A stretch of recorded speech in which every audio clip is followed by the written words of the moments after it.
प्रिय छात्रों, आज हम परिमेय संख्या चैप्टर को शुरू करने जा रहे हैं। लेकिन परिमेय संख्या चैप्टर को शुरू करने से पहले कुछ मुख्य बातें का ज्ञान होना ज़रूरी है। तो आइए शुरू करते हैं फर्स्ट पॉइंट से। प्राकृत संख्याएं। वस्तुओं को गिनने के लिए जिन संख्याओं का प्रयोग किया जाता है उन संख्याओं को गणन संख्याएं या प्राकृत संख्याएं कहते हैं, जैसे 1, 2, 3 और 4। नंबर 2, पूर्ण संख्याएं। प्राकृत संख्याओं में शून्य को सम्मिलित करने पर जो संख्याएं प्राप्त होती हैं उन्हें पूर्ण संख्याएं कहते हैं, जैसे 0, 1, 2, 3, 4 और 5। यहाँ पे देखो, हमने प्राकृत संख्याएं कहाँ से शुरू थी? 1 से। लेकिन पूर्ण संख्या कहाँ से शुरू है? 0 से। अर्थात हमने प्राकृत संख्याओं में शून्य को सम्मिलित कर लिया है। आगे आता है पूर्णांक संख्याएं। ये 2 प्रकार की होती हैं।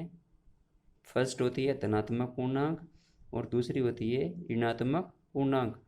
धनात्मक पूर्णांक वैसी पूर्णांक संख्याएं जो धनात्मक है, धनात्मक पूर्णांक कहलाती है, जैसे 1, 2, 3, 4 और 5।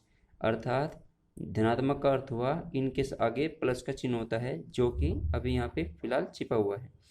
नंबर 2, ऋणात्मक पूर्णांक। ऐसे पूर्णांक जिनके पूर्व ऋणात्मक चिन्ह लगा हो ऋणात्मक पूर्णांक कहलाते हैं, जैसे -1, -6 व -8। यहाँ पे देखो 1, 6 व 8 के आगे माइनस का चिन्ह अर्थात ऋणात्मक चिन्ह लगा हुआ है, अतः ये ऋणात्मक पूर्णांक है। आगे हम एक नोट पढ़ेंगे। नोट है, शून्य एक पूर्णांक है, परंतु शून्य न तो धनात्मक होती है और न ही ऋणात्मक। शून्य बस एक शून्य पूर्णांक है। आगे आते हैं नंबर 4। नंबर 4 में है सम संख्याएं।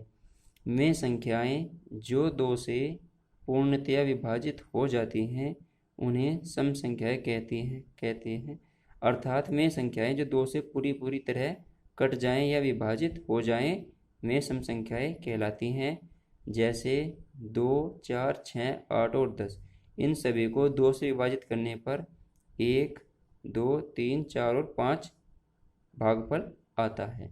जैसे 8 को अगर हम 2 से भाग देते हैं तो 4 भागफल आता है, अर्थात 8 2 से पूरी तरह विभाजित है। आगे आती है विषम संख्याएं।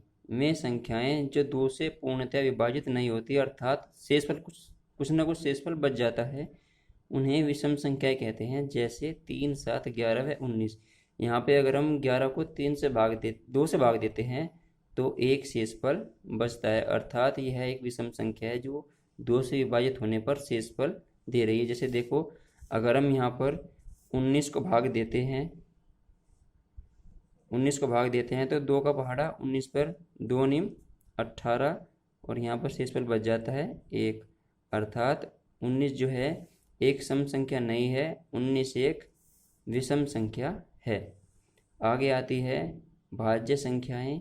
वे संख्याएं जो स्वयं और 1 के अतिरिक्त अन्य किसी संख्या से पूर्णतः विभाजित हो जाती हैं उसे भाज्य संख्या कहते हैं, जैसे 4, 6, 8 और 9।